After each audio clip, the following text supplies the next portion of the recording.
కూటమి ప్రభుత్వం అధికారంలోకి వచ్చిన తర్వాత సరే పరిపాలన అనేటువంటిది ఎంత అధ్వానంగా ఉందనేటువంటిది మనందరం చూస్తున్నాం. దానితో పాటు వ్యవసాయాన్ని, వ్యవసాయ రంగాన్ని పూర్తిగా నిర్లక్ష్యం చేయడం,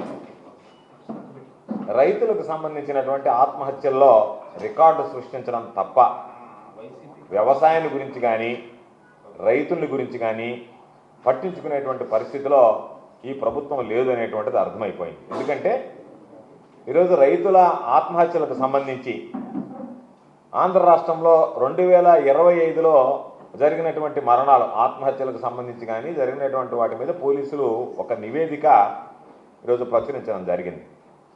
ఆ పోలీసులు వెల్లడించినటువంటి నివేదికలో 2025 సంవత్సరానికి సంబంధించి 2865 మంది రైతులు, రైతు కూలీలు ఆత్మహత్యకు పాల్పడడం జరిగింది.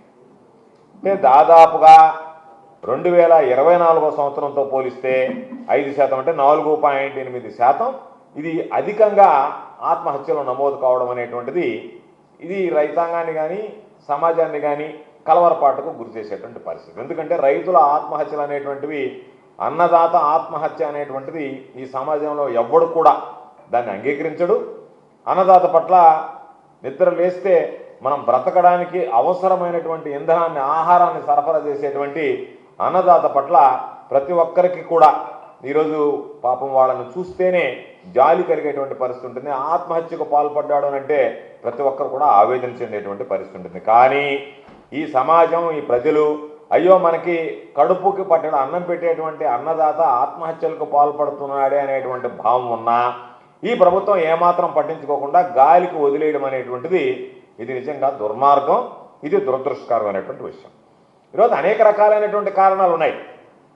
మీరు పెట్టుబడి సహాయం చేయకుండా, రైతులకు సంబంధించినటువంటి కనీసం యూరియా అందించలేక, ఒక పక్క నకిలీ ఎరువులు, నకిలీ విత్తనాలతో అనేక రకాలైనటువంటి ఇబ్బందులు పడతా, ఏదైనా పంటకు సంబంధించినటువంటి నష్టపరిహారం ఉంటే ఆ ఉచిత పంటల బీమాని తీసేసి, ప్రకృతి వైపరీత్యాల వల్ల ఏదైనా దెబ్బతింటే దానికి సంబంధించినటువంటి ఇన్పుట్ సబ్సిడీ ఇవ్వకుండా అన్ని రకాల రైతులకు సంబంధించి వేదనకు గురి చేసేటువంటి పరిస్థితుల్లో పంటలు పండించుకున్న తర్వాత ఆ పండించినటువంటి పంటకి గిట్టుబాటు ధర లేక, ఉద్యానవన పంటలకు లేవు, వ్యవసాయ పంటలకు లేవు, ఈరోజు వాటికి సంబంధించినటువంటి వాటిలో వాణిజ్య పంటలకి ఎక్కడా కూడా రైతులకు సంబంధించి వరి కానీ, శనగ కానీ, టమాటా కానీ, ఉల్లి కానీ, మామిడి కానీ, అరటి కానీ, కోకో కానీ, పొగాకు కానీ ఎక్కడా కూడా ఏ పంటకి కూడా, నిమ్మ కానీ ఎక్కడ ఏ పంటకి కూడా ఈరోజు గిట్టుబాటు ధర లేక రైతులు అన్ని విధాలు కూడా ఇబ్బంది పడేటువంటి ఏర్పడింది.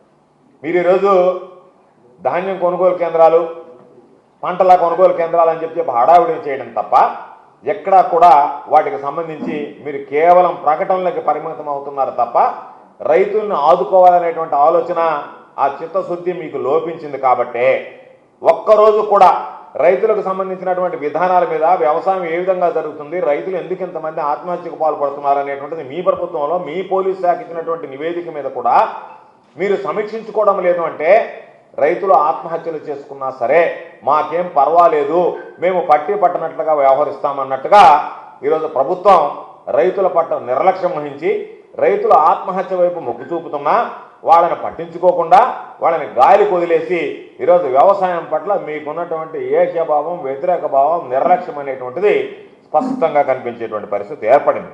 కాబట్టి మీరు ఈరోజు వ్యవసాయం ఏదైతే దండగా అని మాట మాట్లాడారో అదేవిధంగా పాపం రైతులతో పాటు రైతు కూలీలు ఈరోజు వ్యవసాయం మీద పాపం మక్కువ తగ్గిపోవడంతో, దానికి సంబంధించినటువంటి దాంట్లో నష్టాల బాటలు పడడంతో, వ్యవసాయాన్ని నిర్లక్ష్యం కావడంతో ఆ పాపం ఆ రైతులు కూడా వాళ్ళకి కనీసం వాళ్ళకి ఇవ్వాల్సినటువంటి ఆ కూలీలు కూడా ఇవ్వలేనటువంటి పరిస్థితుల్లో రైతులతో పాటు తీవ్రమైనటువంటి ఆర్థిక ఇబ్బందుల్లో కూరుకుపోయినటువంటి రైతులకు సంబంధించినటువంటి రైతు కుటుంబాలు కూడా, రైతుల కూలీల కుటుంబాలు కూడా ఈరోజు ఆత్మహత్యలకు పాల్పడడం ఈరోజు దురదృష్టకరమైనటువంటి విషయం. అందుకే చెప్పాం, జగన్మోహన్ రెడ్డి గారి హయాంలో అన్ని విధాలా రైతుల్ని చేయిపట్టి నడిపించామని గర్వంగా చెప్పగలిగాం. చాలామంది చెప్పారు వ్యవసాయం అంటే అట్టా, వ్యవసాయం అంటే మేమున్నప్పుడు, జగన్మోహన్ రెడ్డి గారి ముఖ్యమంత్రిగా ఉన్నప్పుడు వ్యవసాయానికి సంబంధించి, రైతుల సంక్షేమానికి సంబంధించి ఎన్ని సందర్భాలలో సమీక్షలు నిర్వహించాడు, ఎన్ని సందర్భాలలో రైతులకు సంబంధించి ఎటువంటి నిర్ణయాలు తీసుకున్నాడు.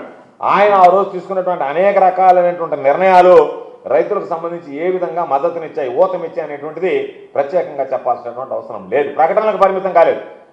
రైతు బాగుంటేనే రాష్ట్రం బాగుంటుంది అని మాట్లాడినటువంటి జగన్మోహన్ రెడ్డి గారు ఆచరించి చూపించారు. ఎన్ని రకాలైనటువంటి కార్యక్రమాలు జరిగాయి. రైతులకు సంబంధించి రైతు భరోసా కింద పెట్టుబడి సహాయం అందించాడు, ఉచిత పంటల బీమా ఇచ్చాడు, పంట ఎక్కడన్నా నష్టం జరిగితే ప్రకృతి వైపరీత్యాల వల్ల వెంటనే ఏదైనా తుఫాన్ రావచ్చు, వరదలు రావచ్చు, నష్టపోయినటువంటి పంటలకి ఆ సీజన్ ముగిసే లోపలనే ఇన్పుట్ సబ్సిడీ తీసుకెళ్లి వాళ్ళ చేతిలో పెట్టాడు. వరితో పాటు ధాన్యంతో పాటు ఇతర పంటలకు సంబంధించి కొనుగోలు ఇచ్చాడు. కేంద్ర ప్రభుత్వం ప్రకటించినటువంటి నోటిఫై చేయనటువంటి పంటలకు కూడా రాష్ట్ర ప్రభుత్వం ఎవరైతే ఎక్కువ సాగు చేస్తారో ఆ పంటలకు సంబంధించినటువంటి వాటికి ఆయన కనీస మద్దతు ధర ప్రకటించాడు.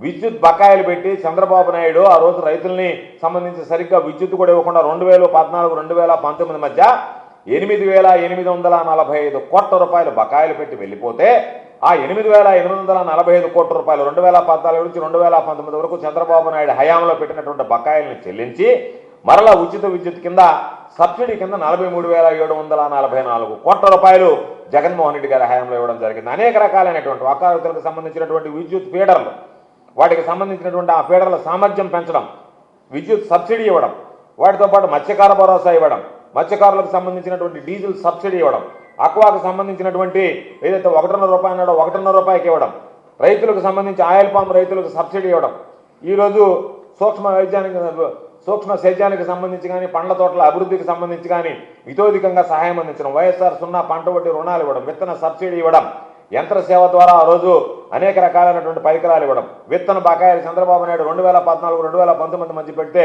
వాటిలో 384 కోట్ల రూపాయలు ఇవ్వడంతో పాటు ఆత్మహత్యలు చేసుకున్నటువంటి రైతులకు కూడా చంద్రబాబు నాయుడు బకాయిలు పెట్టి చెల్లించకుండా పోతే ఆ బకాయిలు చెల్లించడంతో పాటు ఎక్కడన్నా పొరపాటున ఆత్మహత్య అనేటువంటిది జరగకూడదు, ఎక్కడన్నా పొరపాటున జరిగినా సరే 5 లక్షల నుంచి దానికి ఉన్నటువంటి పరిహారాన్ని 7 లక్షల రూపాయలకు పెంచాడు.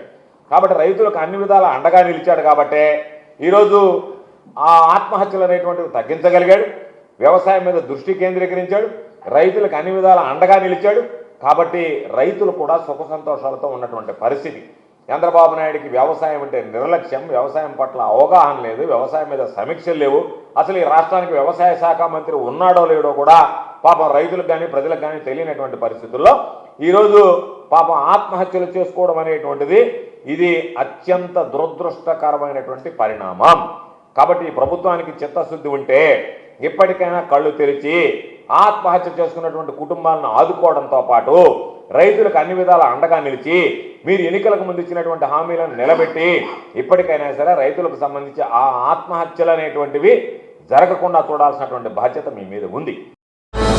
విశ్వసాయి ఎడ్యుకేషనల్ సొసైటీ వారి Vishwasai JEE topper programme NIT లేదా IITలో సీట్ సాధించడమే మీ లక్ష్యమైతే ఆ లక్ష్యాన్ని మీకు మరింత చేరువ చేస్తుంది Viswasai JEE stars elite batch. The salient features of JEE stars elite batch. కేవలం 36 మంది విద్యార్థులు కలిగిన లిమిటెడ్ బ్యాచ్ ద్వారా ప్రతి విద్యార్థి మీద ప్రత్యేకమైన శ్రద్ధ, ఎందరో విద్యార్థులని IIT ర్యాంకర్స్ గా మార్చిన మా అనుభవజ్ఞులైన ఉపాధ్యాయ బృందం, నిపుణులచే ప్రిపేర్ చేయబడిన విశ్వసాయి యూనిక్ స్టడీ మెటీరియల్ మరియు ప్రతి విద్యార్థికి ప్రత్యేకమైన doubt clearing sessions, maths, physics, కెమిస్ట్రీలలో 10,000కు పైగా ప్రాక్టీస్ ప్రాబ్లమ్స్ తో step by step salvation, quick problem solving, revision booklet, full length JEE advanced mock test. 2025-26 సంవత్సరానికి గాను విశ్వసాయి వారి జేఈఈ స్టార్స్ ఇలైట్ బ్యాచ్ లో చేరండి.